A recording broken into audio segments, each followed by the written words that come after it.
Welcome to the third video in the series on the general care and maintenance of the AMS instrumentation and control filling valves, also known as refueling control valves or flight valves.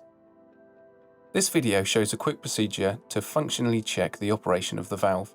This should be carried out upon receipt of a new or refurbished product and prior to installation of the valve.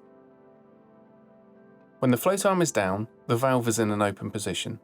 At this point, the valve head should move freely when pushed, which when fitted would allow fluid to flow through and fill the tank. To put the valve in a closed position, gently lift the float arm until the pilot valve closes and is sealed shut.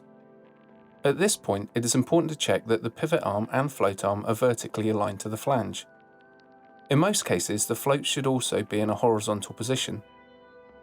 If the product is not correctly aligned, check the dimensions against the product drawing or inspection jig and decide whether the product needs further maintenance. If you look closely through the back of the flange, you can see the sealing face of the valve head. In the centre of this is a small bleed hole. Place your thumb or finger over the hole to seal it. This will create a back pressure behind the valve head. Now push the valve head towards the float mechanism and a resistance should be felt preventing the valve from opening. If no resistance is felt and the valve head still moves freely, the product is not functioning correctly. A maintenance task should be carried out to find the cause. When resistance is felt and the valve remains closed, if you continue to gently press the valve head while gently lowering the float arm to reopen the pilot valve, the resistance should reduce as the back pressure is released from the valve chamber through the pilot valve hole. Thanks for watching.